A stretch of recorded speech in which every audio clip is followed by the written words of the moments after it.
नमस्कार साथियों, स्वागत है आपका हमारे और आपके YouTube channel learn with Nand Kishore सागर में। साथियों, आज की वीडियो में हम लेकर के आए हैं एक ऐसी वेबसाइट का लिंक जहां से आप जनरेट कर सकते हैं आयकर आगणन प्रपत्र। अगर आप एक परिषदीय शिक्षक हैं तो आप इस वेबसाइट के जरिए अपना पूरा आयकर आगणन प्रपत्र जनरेट कर सकते हैं, जिसमें आप अपनी टोटल इनकम दिखा सकते हैं, टोटल सेविंग्स दिखा सकते हैं। ओल्ड रिजीम के अकॉर्डिंग आपको जनरेट करना है या न्यू रिजीम के अकॉर्डिंग जनरेट करना है, तो सारे ऑप्शंस यहाँ पर अवेलेबल हैं और आप अपनी कंडीशन के हिसाब से उन ऑप्शंस को चूज कर सकते हैं, अपनी डिटेल्स वहां पर फिल कर सकते हैं और इसके बाद में आपका आयकर आगणन प्रपत्र तैयार हो जाएगा, जिसे आप पीडीएफ के रूप में डाउनलोड कर सकते हैं और उसका प्रिंट निकाल सकते हैं। और जो वेबसाइट यहाँ पर सामने खुली हुई है, इसका लिंक आप ऊपर देख सकते हैं और ये लिंक आपको इस वीडियो के डिस्क्रिप्शन बॉक्स में भी मिल जाएगा। वहां से आप उस लिंक के जरिए इस वेबसाइट तक पहुंच सकते हैं। तो चलिए जान लेते हैं कि इस लिंक पर पहुंचने के बाद में किस तरीके से हमें इसके ऑप्शंस को यूज करना है और अपना प्रपत्र तैयार करना है। इस वेबसाइट पर पहुंचते ही सबसे पहले आपको यहाँ पर इस तरीके से ये वेब पेज दिखाई पड़ेगा, जहां पर लिखा हुआ है परिषदीय शिक्षकों हेतु आयकर आगणन प्रपत्र जनरेटर। और यहाँ आप नीचे आएंगे तो आपको दो ऑप्शंस मिल जाएंगे। यहाँ पर आपको ये बताना है कि आप अपना आयकर आगणन प्रपत्र इनकम टैक्स के ओल्ड रिजीम के अकॉर्डिंग जनरेट करना चाहते हैं या न्यू रिजीम के अकॉर्डिंग। साथियों, जैसा कि आप जानते हैं कि अगर आपकी सेविंग्स पर्याप्त मात्रा में है तो उन सेविंग्स को दिखा करके आप अपना टैक्स बचा सकते हैं और इसके लिए आपको जरूरत होती है ओल्ड टैक्स रिजीम के अकॉर्डिंग टैक्स फाइल करने की। तो अगर आपके पास पर्याप्त सेविंग्स हैं तो आप पुरानी कर व्यवस्था को चुनेंगे, लेकिन अगर आप पर्याप्त सेविंग्स नहीं कर पाए हैं या आपके पास बिल्कुल भी सेविंग्स नहीं है तो उस कंडीशन में आपके ऊपर जो टैक्स की कैलकुलेशन है वो कम टैक्स निकल करके आए, तो इसके लिए आपको चुनना है न्यू टैक्स रिजीम को। तो यहाँ पर आप ये देख लेंगे और अपनी कंडीशन के हिसाब से इन दोनों में से कोई एक ऑप्शन सेलेक्ट करेंगे। तो अभी हम मान लेते हैं कि हमारे पास पर्याप्त सेविंग्स हैं और इसीलिए हम यहाँ पर सेलेक्ट करने वाले हैं ओल्ड टैक्स रिजीम को। यहाँ पर हम क्लिक करेंगे और क्लिक करने के बाद अब यहाँ पर दिए हुए हैं ग्रेड पे।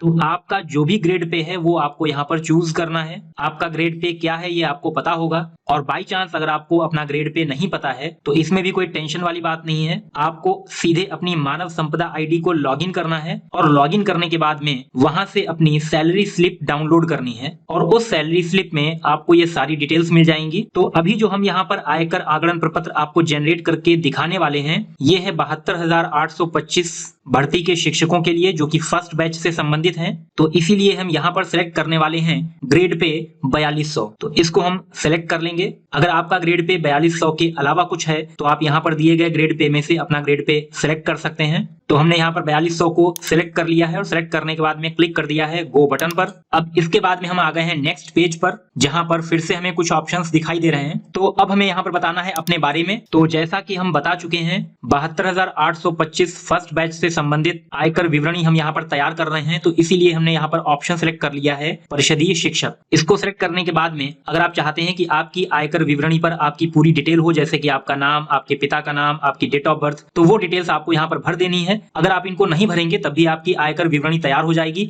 बस वो जगह जहां पर ये डिटेल्स फिल होनी है वो ब्लैंक रहेंगी। बाद में आप चाहें तो उसको अपनी हैंडराइटिंग में फिल कर सकते हैं। तो अभी हमने यहाँ पर ऐसे ही कुछ भी नाम टाइप कर दिया है। इसके बाद में है EHRMS कोड, तो आपको अपना यहाँ पर कोड फिल करना है। अभी हम इसको ब्लैंक छोड़ दे रहे हैं। यहाँ पर डेट ऑफ बर्थ लिखनी है। आप वरिष्ठ नागरिक हैं या नहीं ये आपको सिलेक्ट करना है, तो हमने ले लिया है नहीं। इसके बाद में आपको जेंडर सिलेक्ट करना है, तो हमने ले लिया है पुरुष।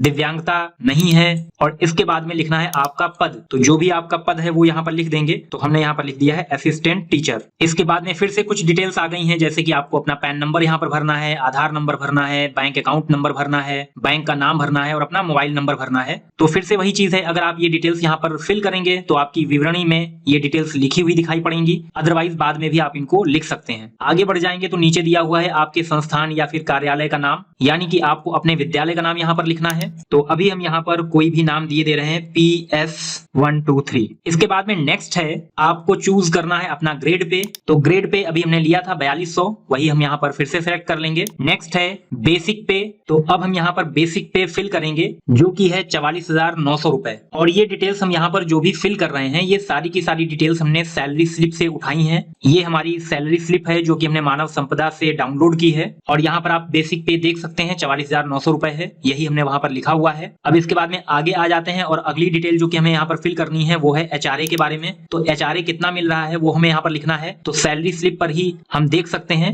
कि हमारा एचआरए 1340 रुपए है, वो यहाँ पर आप देख सकते हैं लिखा हुआ है और यही एचआरए हमने यहाँ से सेलेक्ट कर लिया है। इसके बाद में बताना है वेतन वृद्धि के बारे में कि हमारी जो वेतन वृद्धि है वो जनवरी में लग रही है या फिर जुलाई में लग रही है। तो अभी हमारी कंडीशन में हमने लिया हुआ है जुलाई, तो आप अपनी कंडीशन के हिसाब से इसे सेलेक्ट कर लीजिएगा। अब इसके बाद में आगे है जो कि आपको बताना है एनपीएस और ओपीएस के बारे में। तो अब यहाँ पर जो पुराने टीचर्स हैं उनको छोड़कर जो भी नई भर्तियां हुई हैं, अब क्योंकि वहां पर पुरानी पेंशन लागू नहीं है तो इसलिए वहां पर हमें जो ऑप्शन लेना है वो एनपीएस का ही लेना है। ये अलग बात है कि अभी आपका एनपीएस कटना चालू हुआ है या नहीं हुआ है, वो आगे अभी ऑप्शंस आएंगे तो वहां पर हम उसे अपनी कंडीशन के हिसाब से सिलेक्ट करेंगे, लेकिन फिलहाल हमें जो ऑप्शन सिलेक्ट करना है वो रहेगा एनपीएस। एनपीएस को लेने के बाद में अब हमें यहाँ पर बताना है एनपीएस डिडक्शन के बारे में कि हमारी जो एनपीएस की डिडक्शन है वो कब से शुरू हुई है। तो अगर आपका एनपीएस कटना अभी जल्दी में ही शुरू हुआ है तो आपको यहाँ से वो मंथ सेलेक्ट करना है जिस मंथ से आपका एनपीएस कटना शुरू हुआ है। और अगर आपका एनपीएस पहले से ही कटता आ रहा है, 2-4 साल से पहले से ही एनपीएस आप कटवा रहे हैं, आपकी सैलरी से डिडक्ट हो रहा है, तो फिर आपको ऑप्शन सेलेक्ट करना है एनपीएस डिडक्शन ऑलरेडी स्टार्टेड। और अगर अभी तक आपका एनपीएस कटना चालू ही नहीं हुआ है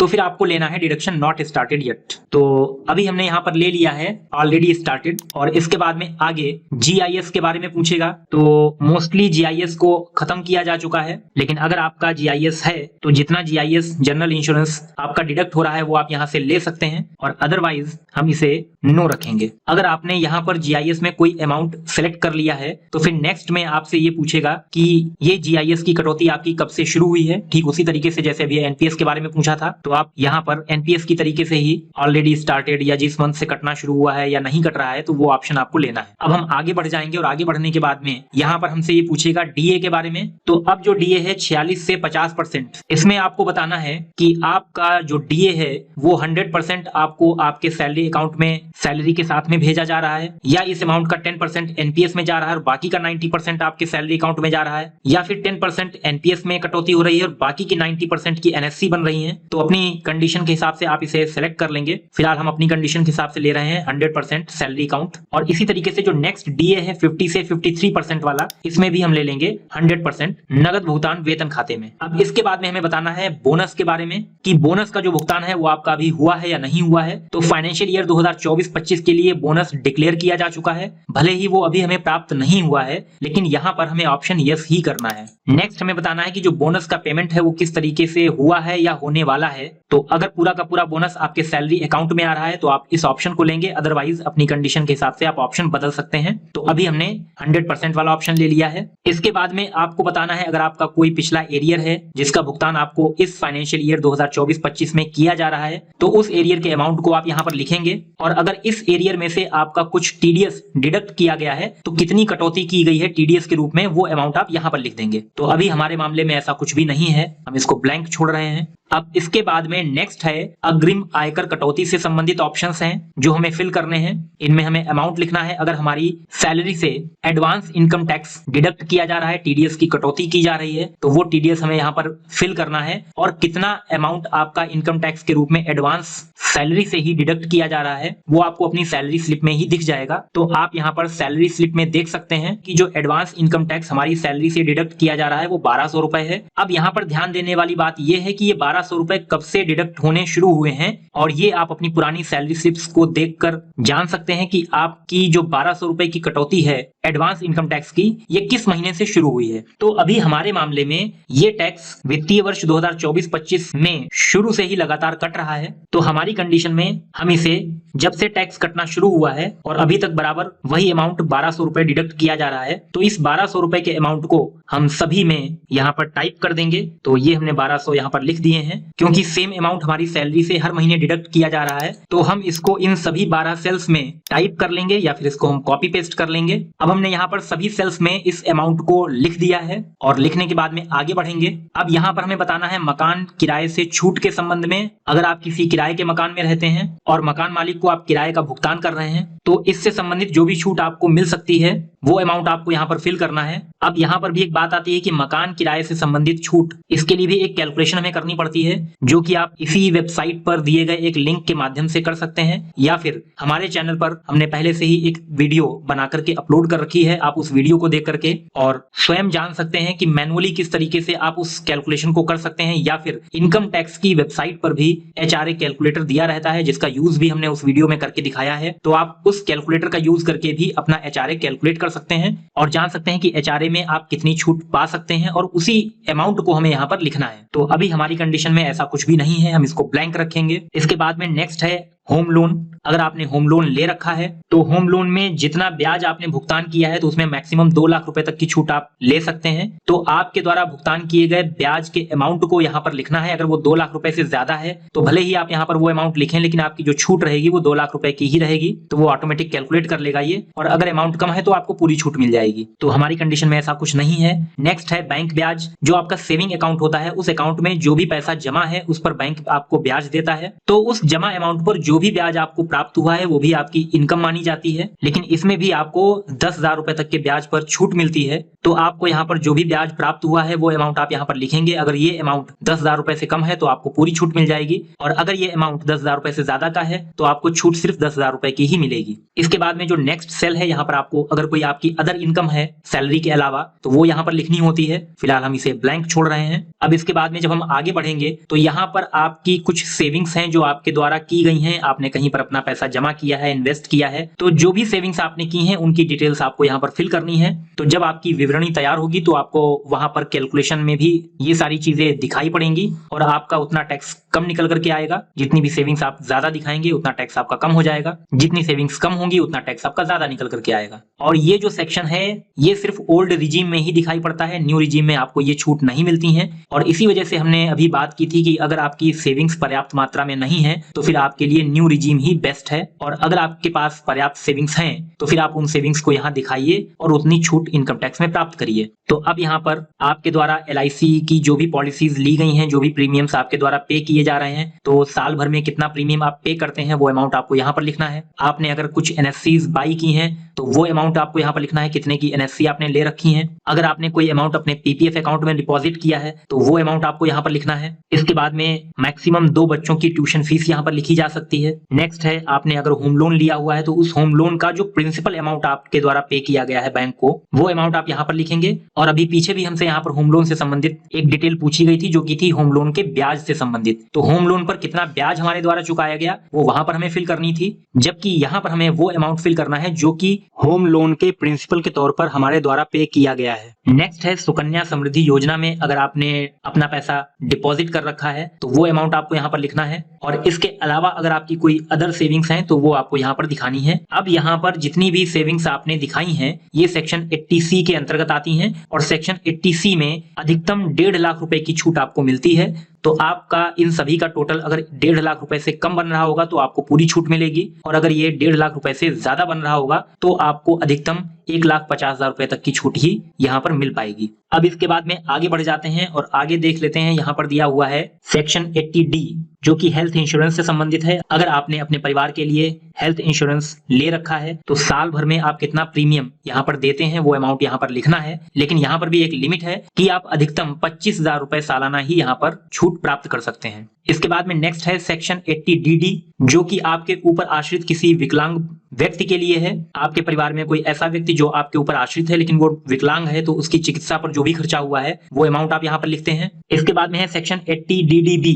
अब ये सेक्शन आपके ऊपर आश्रित किसी व्यक्ति की गंभीर बीमारी पर किए गए खर्चों के लिए है। अगर आपके परिवार में कोई ऐसा व्यक्ति है जो आप पर आश्रित है और किसी गंभीर बीमारी के चलते आपने उसके ट्रीटमेंट पर खर्चा किया है तो यहाँ पर आप उस अमाउंट को दिखा करके उस पर छूट प्राप्त कर सकते हैं। नेक्स्ट है सेक्शन 80G, जैसा कि सामने ही लिखा हुआ है, ये दान से संबंधित है। आपके द्वारा जो भी डोनेशन दिया गया है तो वो अमाउंट आप यहाँ पर लिख सकते हैं जो कि आपके द्वारा डोनेट किया गया है प्रधानमंत्री या मुख्यमंत्री राहत कोष में, या इसके अलावा कुछ रजिस्टर्ड ट्रस्ट होती हैं जिनको अगर आपके द्वारा डोनेशन दिया गया है तो आप डोनेट किए गए रिसिप्ट्स के बेस पर उस अमाउंट को यहाँ पर दिखा करके उतनी छूट प्राप्त कर सकते हैं। नेक्स्ट है सेक्शन 80U जो खुद की दिव्यांगता से संबंधित है। अगर कोई व्यक्ति स्वयं विकलांग है और उसकी विकलांगता का जो प्रतिशत है वो 40 या उससे ज्यादा है तो वो अधिकतम 75,000 रुपए तक की छूट यहाँ पर प्राप्त कर सकते हैं। तो ये अमाउंट यहाँ पर लिखना होता है। और अगर आप किसी अन्य छूट के लिए पात्र हैं तो उस छूट को पाने के लिए आप यहाँ पर अमाउंट को लिख सकते हैं। इसके बाद में हम बढ़ जाते हैं आगे, और इसके बाद में जो अगला सेक्शन है सेक्शन 89। इस सेक्शन में आपको छूट तब मिलती है जब आपको अपना कोई पुराना एरियर वर्तमान वित्तीय वर्ष में यानी कि 2024-25 में प्राप्त हुआ है। तो इसके लिए आपको एक फॉर्म भरना होता है जो कि फॉर्म 10E बोला जाता है। अगर आपने उस फॉर्म 10E को फिल किया है तो उस फॉर्म 10E के माध्यम से एक अमाउंट निकल करके आएगा जितनी छूट आपको मिलनी है, वही अमाउंट हमें यहाँ पर सेक्शन 89 में दिखाना होता है। अब यहाँ पर नेक्स्ट है जारीकर्ता का नाम। तो आपको यहाँ पर दिए गए ऑप्शंस में से किसी एक को सिलेक्ट करना है। तो हम यहाँ पर किसी एक को सिलेक्ट कर लेंगे, और सिलेक्ट करने के बाद में अब हमारी सारी डिटेल्स फिल हो चुकी हैं। और इसके बाद में अब हमें यहाँ पर क्लिक करना है print income tax assessment form पर। अब इस मैसेज बॉक्स में हमें ओके करना है, और अब यहाँ पर आप देख सकते हैं कि हमारी आयकर विवरणी तैयार हो चुकी है और इसे सेव करने के लिए पूछ रहा है, तो हम इसे सेव कर लेंगे कहीं पर। अब हमने इसे डेस्कटॉप पर सेव कर लिया है। अब हमारी आयकर विवरणी सेव हो चुकी है। हम इसको देख लेते हैं किस तरीके से ये विवरणी तैयार हुई है। तो ये हमारी विवरणी है जिसे हम ओपन करेंगे, और अब आप यहाँ पर देख सकते हैं ऊपर जो भी डिटेल्स आपके द्वारा भरी गई थी वो आपको यहाँ पर लिखी हुई दिखाई पड़ेंगी। जैसे कि हमने नाम, पिता का नाम, ये कुछ डिटेल्स फिल की थी, और इसके अलावा कुछ डिटेल्स हैं जो कि हमने फिल नहीं की थी, तो वो फील्ड्स हमारी ब्लैंक हैं। इनमें आप अपनी हैंडराइटिंग में खुद से लिख सकते हैं। और बाकी हमने सैलरी से संबंधित, अपनी सेविंग्स से संबंधित जो भी डिटेल्स दी थी वो सारी की सारी डिटेल्स और सारी की सारी कैलकुलेशन यहाँ पर हो चुकी है। और आप देख सकते हैं कि इसने उन डिटेल्स के आधार पर आपका टैक्स भी कैलकुलेट कर दिया है कि इतना टैक्स आपको पे करना पड़ेगा, क्योंकि हमने यहाँ पर मोस्टली अभी कोई ज्यादा सेविंग्स वगैरह दिखाई नहीं थी, तो इस वजह से ये टैक्स इतना निकल करके आया है। अगर आप सेविंग्स वगैरह यहाँ पर दिखाएंगे तो ये अमाउंट उतना ही कम होता चला जाएगा। तो अब हम इसे क्लोज किए दे रहे हैं। तो ये था पूरा प्रोसेस जिसमें हमने आपको बताया कि किस तरीके से आपको बताए गए लिंक पर जाना है और अपनी डिटेल्स फिल करनी है, और इन डिटेल्स के बेस पर आप अपनी विवरणी इस तरीके से तैयार कर पाएंगे। तो आज की वीडियो में इतना ही। आशा है कि ये वीडियो आपके लिए काफी यूजफुल साबित होगी। इसी के साथ में अब मिलते हैं नेक्स्ट वीडियो में नेक्स्ट टॉपिक के साथ में। तब तक के लिए आप सभी साथियों को नमस्कार।